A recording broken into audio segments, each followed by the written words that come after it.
Yun po, good morning mga ka-farmers. Yan, ito na po yung 6 harvest natin sa ating pipino. Yun.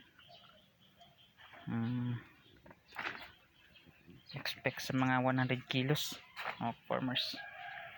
Yan, kahapon nag-pruning tayo.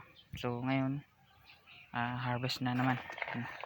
So, mamayang hapon, pruning ulit.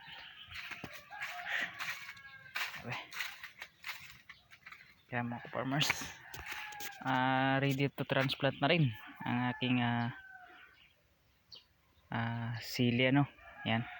So ito yung bagong variety ng S-twist, si Hiwaga. Ayan, Hiwaga na sili.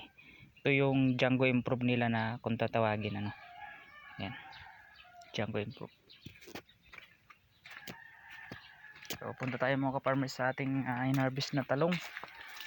Kakatapos lang din mag-harvest, tsaka classify. So yun ang ating in-harvest. Yan mga ka-farmers, nakikita nyo, marami tayong reject. Tapos yung good halos pareho lang sa natin, tawag nito class B. Yun.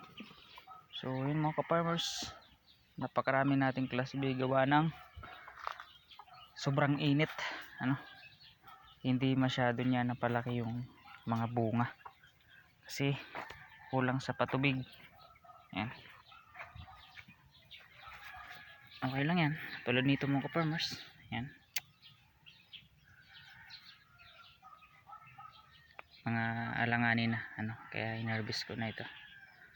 Lalaki pa sana ito pag lang tayo sa patubig, sagana.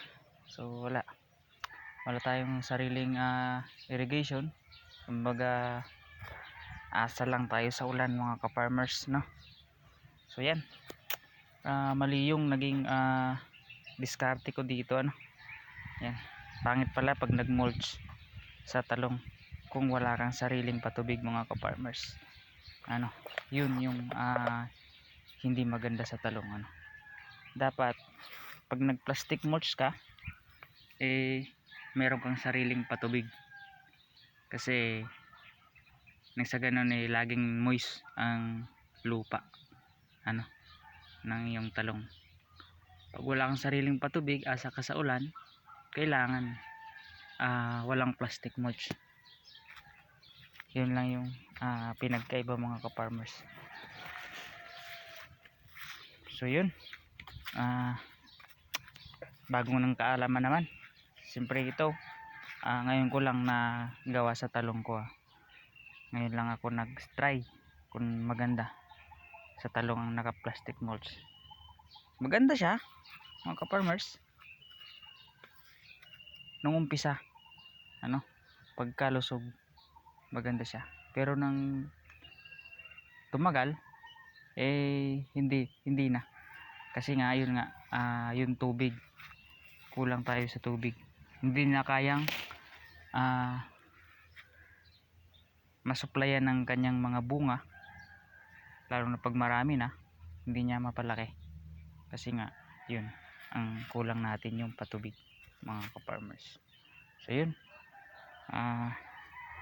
kaya next kong pagtanim nito, talagang hindi na ako magpa-plastic mulch, makapag-plastic mulch man ako pag meron na tayong sariling patubig.